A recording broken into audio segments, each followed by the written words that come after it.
Okay, excellent. All right, well, brother Shahid, thank you for your patience. Now we are live Praise be to with everyone. I want to give everyone a chance to come in so they can ask their questions for you, sir.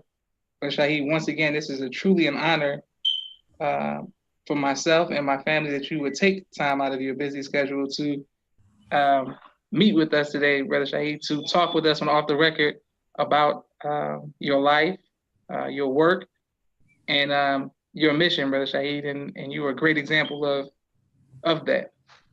Well, you like a nephew to me, so I can't turn my nephew down. Okay, praise God. Thank you very much, sir. All right, Brother Shahid, let's first get started. When did you first hear the teaching, sir? Well, I was kind of born in the nation, but when I was a little, the only thing I really remember is the Muhammad Speaks front cover with the two black men holding hands, Yes, sir. and I remember Savior's Day because we would always get pound cake and ice cream and gifts. Okay, yes, sir. I didn't know necessarily what it was all about, but I do remember the image of the Honorable Elijah Muhammad kind of etched into my brain. Mm. But it wasn't until later when Minister Farrakhan stood up, my brother was actually the one that let the family know that somebody was rebuilding the nation. And that was like in 85. My brother actually was able to go to New York to Madison Square Garden where there was 50,000 black people. Yes, sir. Yes, sir. Once he came back from that, he let us know power at last and forever was happening. And Mr. Farrakhan was the man with the master plan in his hand. So being that already was seeded with the teach, not necessarily the teachings, but seeded from the fact that my parents were in it, then that we just we just received the minister with open arms.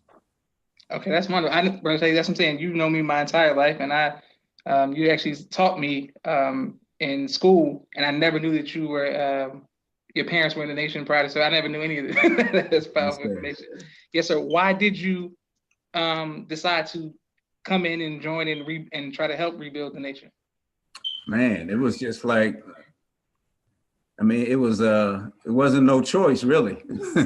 Once I found out, 'cause I think my parents, when we were little, even though they didn't take us to the mosque, but they instilled in us a love for the Honorable Elijah Muhammad. So once we heard the minister was keeping everything to what the Honorable Elijah Muhammad desired, then he was the man to embrace and to help.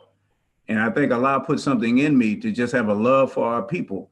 So once I found out that Minister Farrakhan was doing the rebuilding, I just had a burning desire to help him and a burning desire to help save our people. Once I understood the problem based on some of the lectures the minister did dealing with our people. So I was actually in Philadelphia, born and raised.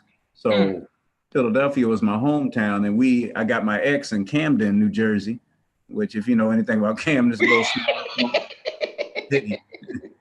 So, but Camden is like a ghost town. It's kind of like a little like Gary, Indiana, here near Chicago. Yes, and sir. in the it's real run down and abandoned. So, but once we found out Minister Farrakhan was wakening up the black man and woman, then it just had a burning desire in me to help him. So it's always been that way. Excellent. Never knew you were from Philadelphia, and never knew you got your ex in the murder capital of the East Coast in Camden, New Jersey. Definitely didn't know that. Yeah, Yes, sir. What was it like when you first met the Most Honorable Minister Louis Farrakhan? Oh man, I had the honor to my last year in college. I wanted to be a math teacher, so I had already went to one of these college fairs career fairs where they hire you on the spot. And I got hired actually in Columbus, Ohio. And they were going to get me an apartment, everything. I was ready to go to be a good Negro, get a suburban home, all that. So I had actually put an application in for Muhammad University, but I had no thought in mind that they would even hire me. I was thinking they were going to have teachers like Mother Tanetta, scientists from the mothership. Yes, I was sir. like, ain't no way in the world they're gonna want little Shahid from Philadelphia or nobody. So I got a call from Sister Shelby, and she said the minister told me to hire you over the phone. So it was the work that Allah blessed me to do in Philadelphia, that the Philadelphia Mosque gave the minister all the actual facts on me in terms of my work as a believer. And then that was one of the main reasons why he hired me, because he said an MUI teacher has to be obedient. So he said, check, make sure that he's obedient, keeps up his word, and keeps up his duty. So once I got to Chicago, of course, I was blown away being able to teach at Muhammad University. And we were planning for the new school year. And I was sitting down in my classroom and I heard a voice say, Assalamu alaikum. I thought it was the science teacher that I had met, and looked up, and it was the Honorable Minister Louis Farrakhan, and just blew me away, because, you know, being from another city, you don't get to meet him. You just see him on video. Yes, sir. But he came over, hugged me, and said, "My brother from Philly." That was the first thing he said to me. And man, from then on, it's just been a blessing. Allah has just brought me closer and closer to him, and brought me, just having him to know my name now, and know me in terms of my works and deeds. It's just, I never thought that when I was a little person in Philadelphia, little teacher, that would ever happen. So thank Allah over and over. Excellent. Yes, sir. Praise be to Allah. Now, Brother Shahid, I have a question. Being that I desire to go into the education field, and many others that I know, what is it about you that makes you sacrifice the pay to teach at Muhammad University of Islam in Chicago, when you could, with your credibility and your credentials, you can go make a lot more money? What is it about you that makes you choose to sacrifice finances for your passion and your career? It's knowing the Honorable Elijah Muhammad's program, which is to do for self, and knowing the importance of our own educational system, because you can be in the educational system of our enemy and make a difference, and that's a blessing if you can do that. But when you have your own, then you understand you have to sacrifice. Anything in this infant stage, there's going to be difficulty, frustration, and you have to overcome that in order to sacrifice to build your own. So I already knew from the teachings how important education was to the Honorable Elijah Muhammad and Minister Farrakhan. And to me, that was kind of like one way that I could help the minister, besides going out in the streets, was actually be a teacher. And it's funny, because when I did meet him, I had $10 in my pocket. And so I went up to him. I said, I always told myself, if I ever got to meet you, I would give you some money. And then he said, brother, you keep your money. And he said, the best thing you can do for me is teach the children, teach the babies. So then from that point on, I knew that the position that I had was so valuable.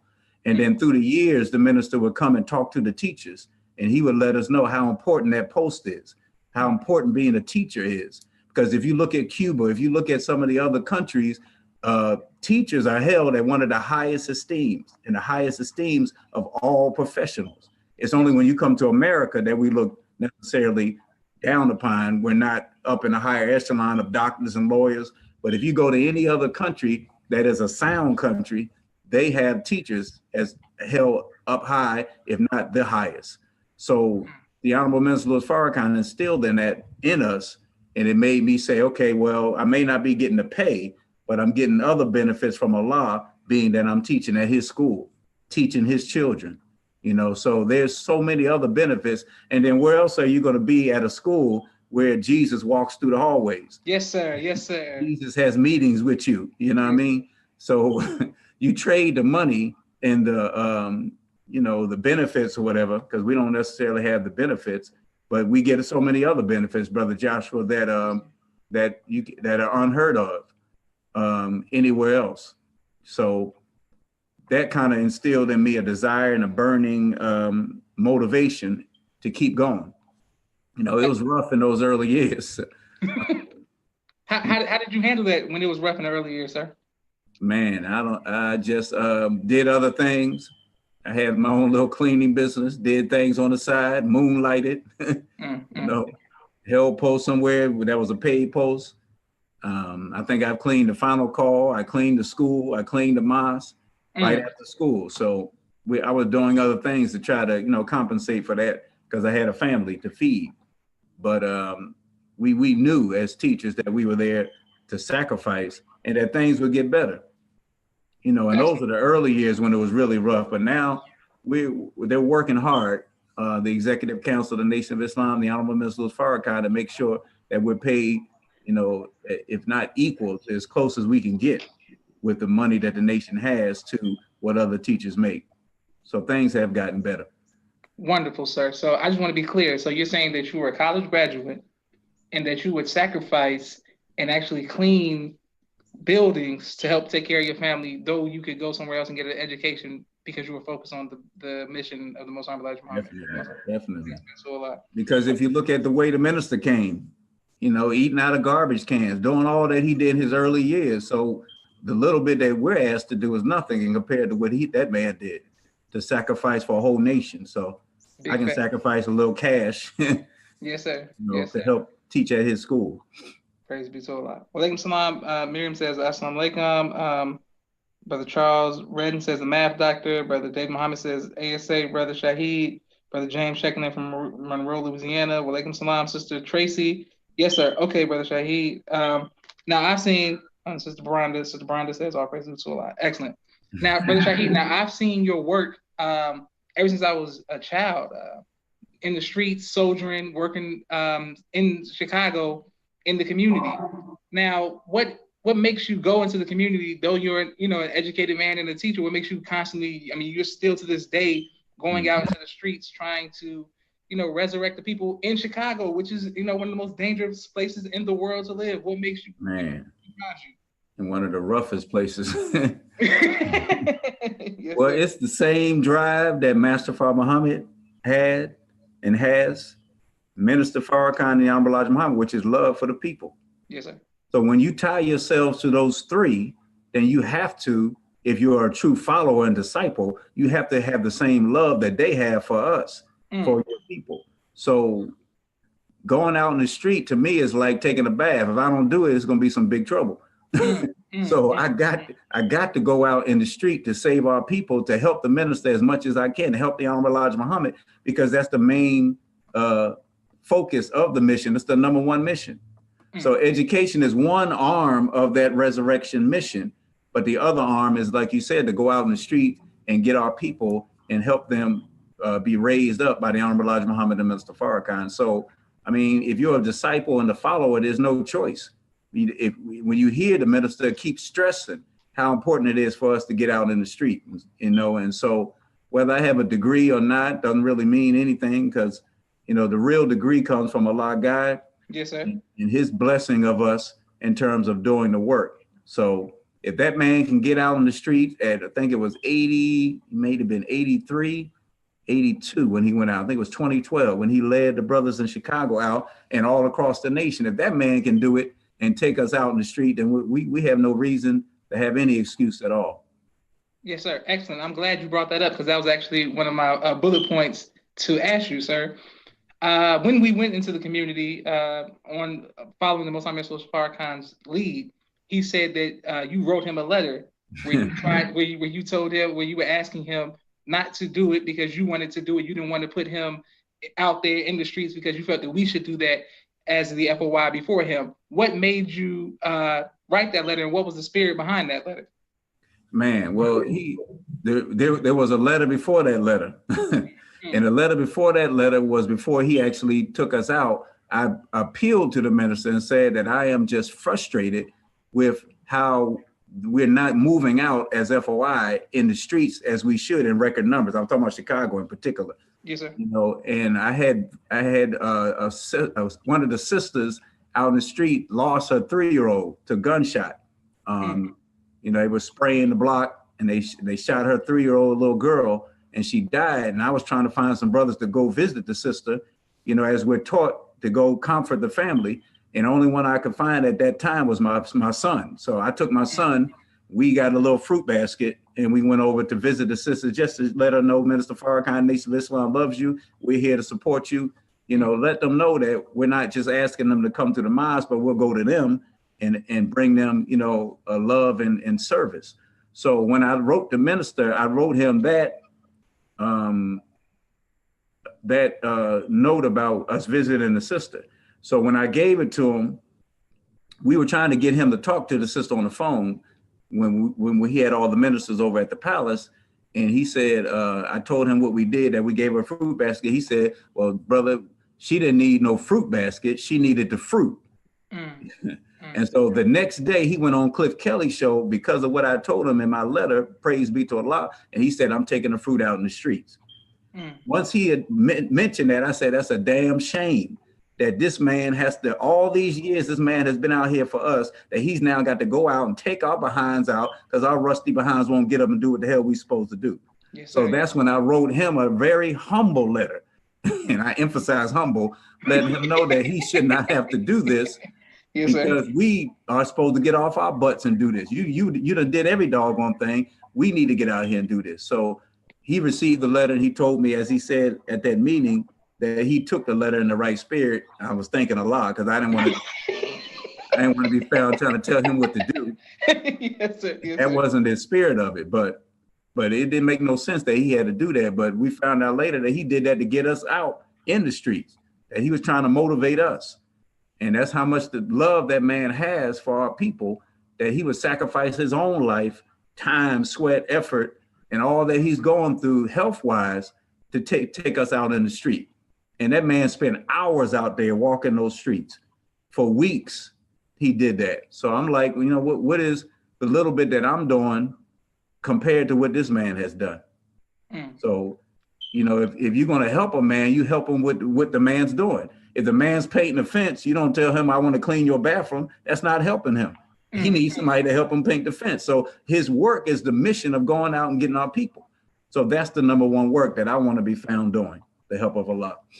Praise be to Allah, and you've done that. And thank you, sir, for that. Thank you for speaking on behalf of so many others who had the same thought. Yes, I want to thank my sister Miriam for her sponsorship of this podcast, ABC I Love Me, for her book. Go get that. This is my second book, Cleopatra. It is on Amazon. Make sure y'all go get that. And also my brother, Politically Oppressed, get his shirt because he always shows support for this podcast. If you all would like to sponsor the podcast, you can subscribe to Joshua Muhammad's page on YouTube. Also, Imagination on PayPal. Thank you, Shahid, for that small commercial break. Brother David Muhammad says, Brother Shahid has a great sense of humor, loves his people, and is a hard worker, and he loves to kick ball when he's down with us in Louisiana. He's not just a math teacher. Yes, sir. Sister Teresa says, ASA, thank you, Islam, Sister Teresa. My sister Mimi says, thank you so much for your sacrifice and service in our nation to MUI. Sister Teresa says, thank you all for that you do for the children and our people. Sister Minerva says, praise be to Allah. This brother has been a great aid in a mission to God and his mission in the service. Thank you, Sister Minerva, for that. Yes, sir. And Brother Derek Carrillo says, all praises to Allah, my type of brother. Yes, sir. Now, Brother Shahid, when you're in the streets of Chicago. Thank all of them. Yes, sir. Yes, sir. When you're in the streets of Chicago, and Brother Victor P. Mom says, ASA Math Doctor. Brother Shahid, when you're in the streets of Chicago, you have a family, you have children, you're married. Do you ever fear for your life when you're out there, especially when you're saying you're not out there with a whole bunch of people? Do you ever fear for your life, or have you ever had to overcome death threats or something like that while you've been in the streets? Man, that's a blessed question. Most of the time that I was going out, I was by myself. And I let the minister know that he told me specifically, brother, don't worry about if nobody else goes out with you. He said, you got Master Farrakhan Muhammad. So being that he said that, and knowing the power of Allah, I just go out, you know. And if I'm slain out there working, then hey, that's a heck of a martyr to be going down as. So it would be a blessing, you know, to be found. He was slain, but he was out soldiering, doing the resurrecting work. So and my wife, my queen, she also goes out with me as well. So both of us are willing, and we go in some of the worst neighborhoods to give our life for that cause. And we keep praying. My life, my prayer, my sacrifice and death is all for Allah. So now Allah is trying us to see if we really mean that. Yes, sir. But I just go out with Master Farrakhan Muhammad, the Christ, and the backing of the minister, and then that's all I need. Well, yes, sir. Okay. Sister Branda, the former teacher at Miami University of Islam, of course, says, I'm grateful for your example when I was a young teacher at MUI. Thank you, Sister Brenda, and we thank you, Sister Brenda, for your work at ABY as well. Yes, sir.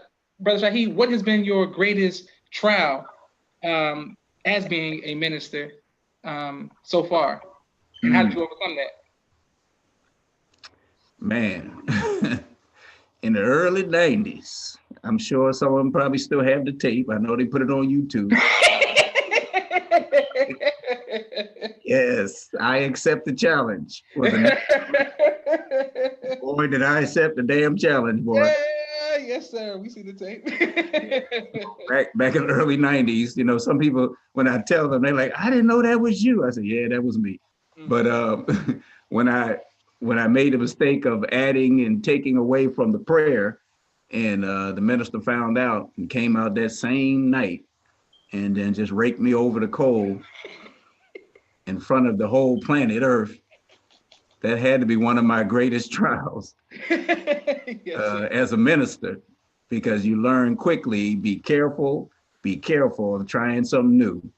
And you don't have it authorized, or you're not sure that you should be even saying that. So it was a blessing, even though at the point that it was happening, it was a rough spanking verbally and spiritually. But, you know, I thank Allah for that, because I look back on it and like, man, you know, to come from one point to another just shows you the power of Allah, as long as you're faithful, as long as you're true and your heart was right in the first place. But, you know, the minister is so loving that he'll spank you in one sense and then, you know, bring you up in another sense. So that was one of the trials. And then last year when I lost my daughter, you know, was another trial for me, for my wife and I as a minister, because it tried our faith. And, you know, we say over the rostrum that, you know, Allah is this, Allah is that. But when he puts that storm in your life and those winds blow, you see how, whether you're a true believer or not. So we were blessed to have the Honorable Minister Farrakhan do the funeral and be there the whole time. And that was a tremendous blessing as well. So I would say those are two, you know, big trials as a minister. Yes, sir. And I also wanted to say that I heard the Most High Mr. Farrakhan say, I don't know which lecture it was, but when he was talking about people who were doing the work, and that he said that Brother Shahid is one of those people who had Christ formed in you. Is that correct, sir? I don't like to talk about it, but but yes, sir. But that was a big compliment from the Messiah. Yes, sir. Tremendous. So I'm trying to live up to it with the help of Allah. Yes, sir. Yes, sir. Sister Brenda said you handled that well. Sister Teresa said, thank you for the insight in the life which you have for why what an example. Sister Tracy said, yes, sir, she remembers that. And she remembers that. Like soldier. Yes, sir. Now, what has been the greatest joy of you being a minister, Brother Shahid? Oh, man. Well, one of the things you just said was one of the greatest joys. To hear him say that about, you know, and I wasn't even there when he said it, because I had went to the restroom. And then I came back and everybody was looking at me, and I was wondering, did I do something wrong again? So, and then some of them told me, would try to tell me what he said, man. That just blew me away. So, and then just the nearness that Allah has blessed me and my wife to be to the modern day Jesus, the Honorable Minister Farrakhan, has just been a tremendous blessing. We just have seen the reward for good work, the reward for faithful service, just to be called to the palace, called to the farm, and, you know, have private moments with the Honorable Minister Farrakhan, man. That's just priceless. Because all of us want to sit down with the Honorable Elijah Muhammad, all of us want to sit down with Master Fard Muhammad. So just to be able to sit down with the Honorable Minister Louis Farrakhan is like you two away. You know, two away from God, one away from the Christ. So, that's the truth. Man, it's just, we just thank Allah for that. Excellent. What and I thank you all for your comments, and thank you all for watching as well. What has been the difference in raising sons versus raising daughters? Man.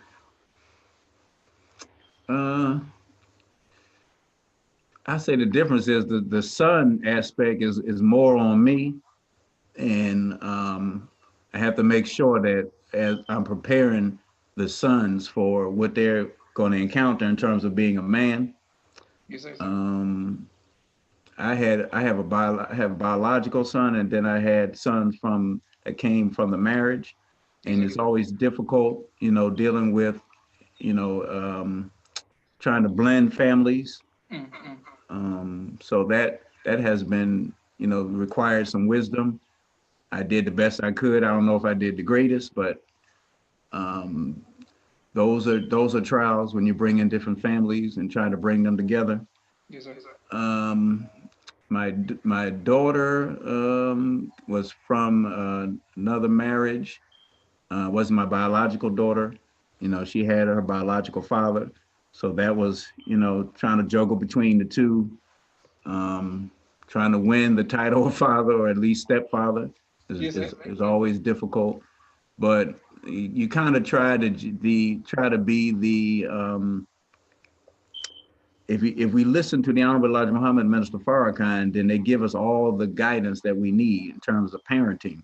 Yes, sir. The Honorable Elijah Muhammad has all the codes and regulations for a father raising a daughter, and they've given us all the codes and regulations for a father raising sons. So I try my best to, stick to their guidance because theirs is the perfect guidance.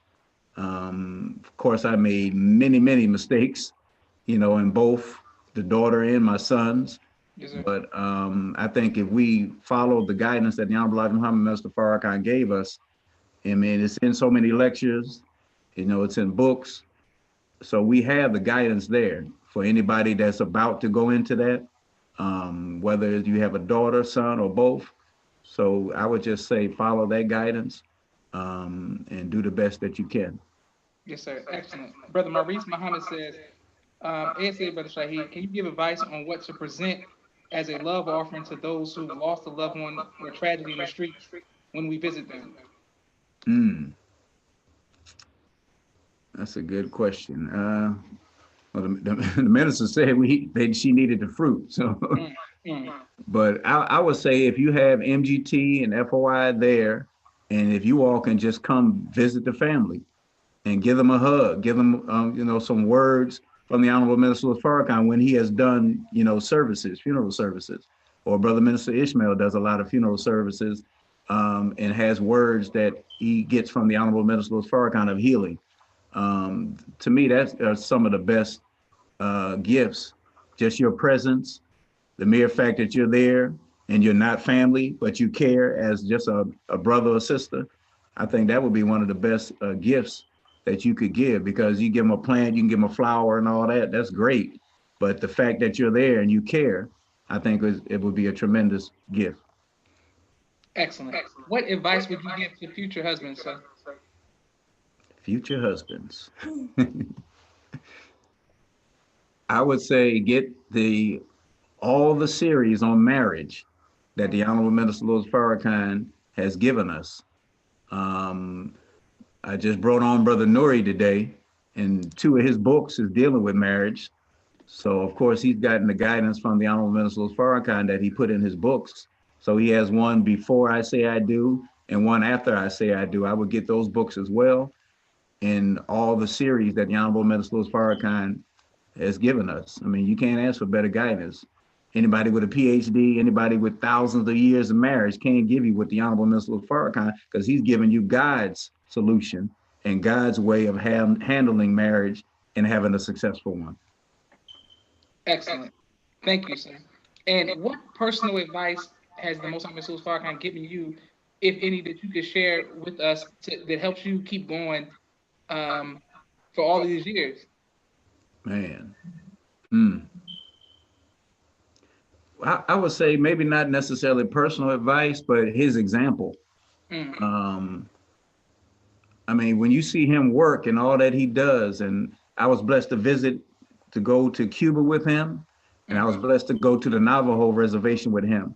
And in mm, both cases, he was in pain the whole time that he was there, but he was still on his mission. I mm, saw him, in the restaurant where he paid for all of our dinners, treated us, but he was sitting there in pain mm, and still going out teaching, still going out meeting with the Navajo, Indian chiefs and whatever, still in Cuba, meeting with Fidel Castro and handling business, mm, even in pain. And I'm like, man, what can I do to help this man to try to relieve some of that pain? mm, So I think the best advice he gave me and gives all of us is his example of his work ethic, his example of his love that he has for the Honorable Elijah Muhammad, Master Fard Muhammad, and for our people. And if you have any empathy and sympathy in your heart and love for our people and love for this man, then you have to almost near cry when you see him do what he does, knowing all that he's challenged with and what he's going through. So if we can pick up a rock and help the man, pick up a ladder and do anything, then we should be found doing that to help this man to relieve some of that burden that he has trying to do the work of the Honorable Elijah Muhammad. Excellent. Thank you, sir. Brother, yes, I hear the echo, Brother Maurice. Brother Michael says, the way you brought Brother Student Minister Nuri on today was phenomenal. It really shows the humility and the genuine heart that you have, Doctor. Brother Derek Frill says, thank you, Brother Joshua, for literally always reaching for the stars in our nation and bringing them down to help us. It is their testimonies and lights that will help us get through these dark times. All praises to Allah. One more question, Brother Shahid. Yes, sir. What do you want your legacy to be? Man, I would just say somebody that was a strong soldier for the cause of Islam and somebody that helped thousands to learn math. So, I mean, I think Allah, and it's all him that those math DVDs, first videos have touched so many people that I don't even know, but I run into them all the time. And I thank Allah for whatever he's given me to help my students from college, high school, and various other schools that have come to me and told me that, you know, you're the best teacher. I wish I had you in another grade or whatever. So to me, that is a tremendous legacy of service. And the math doctor title, a lot of people get confused. It's not a title where I think I am a doctor of mathematics, because I'm not. But the math doctor title, just as a doctor is supposed to be a service person, someone that serves humanity, the math doctor is a title of that. So I'm just trying my best to help the Honorable Elijah Muhammad and Mr. Farrakhan get our people mathematically literate and competent. That's where the title comes from, math doctor.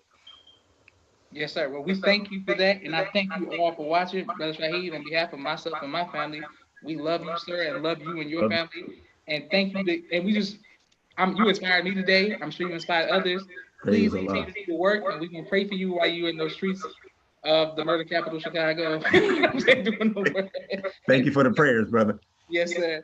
All right, something like it, Brother Shahid. Get a family greetings, my love. Yes, sir.